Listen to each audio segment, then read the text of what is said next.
conduta do desembargador não foi impecável mesmo, né, Cláudio Humberto? Uma pena é que, se punido, a pena vai ser tão branda, né? Ou até mesmo beneficiá-lo, porque aposentar com o salário de desembargador não é nada mal, né? É um prêmio, né? Vai permitir que esse desembargador boçal continue desfilando a sua pança na orla de Santos. Simples assim. Aliás, trabalhando, ele já fica lá passeando para cima e para baixo, imagina na vagabundagem, né? Eu fico sempre muito incomodado, todos ficamos, né? Todos os cidadãos brasileiros estão sujeitos à lei, mas alguns como é que eu diria, são mais iguais do que os outros, né? A gente vê a deputada Flor de Lis, lá do Rio de Janeiro, que estava envenenando o marido, não conseguia que ele morresse, então mandou matar, simples assim.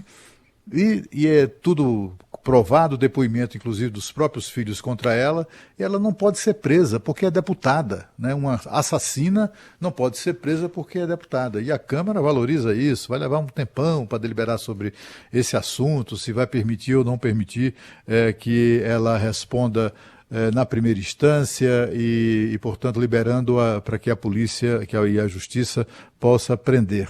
Chega no âmbito do Ministério Público ou da Justiça, é isso, o máximo de punição que se pode aguardar ou esperar de qualquer dessas autoridades que cometam desatinos é a aposentadoria. Aí suas excelências são condenados, entre aspas, a irem para casa, não fazer nada, ficar vendo sessão da tarde e etc. Ou ir durante a manhã desfilar a pança na orla de Santos. Né? É uma vergonha que isso aconteça. Ainda bem que o Conselho Nacional de Justiça não participou de uma eventual pizza desse assunto. Nós antecipamos aqui, eu escrevi na minha coluna exatamente há, 2 semanas atrás, dando o seguinte, no dia 25, o CNJ afastará, eu tinha certeza que isso aconteceria, em razão de conversas que eu tive com alguns integrantes do Conselho Nacional de Justiça, havia certeza de que isso de fato ia acontecer. O Pedro Campos, também antes de mim, o Pedro Campos teve também conversas com outras fontes dele, integrantes do Conselho do Nacional de Justiça, e ele também teve essa informação de que haveria esse desfecho, né?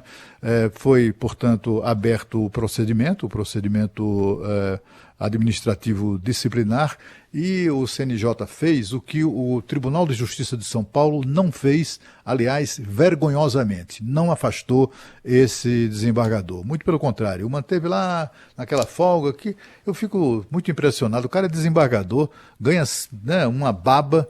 Desembargador, não sei se é o caso do Eduardo Siqueira, que chegam a ganhar R$160 mil por mês, né? E os caras ainda ganham uma grana extra se eventualmente colocarem o serviço em dia e ficam caminhando pela orla de Santos.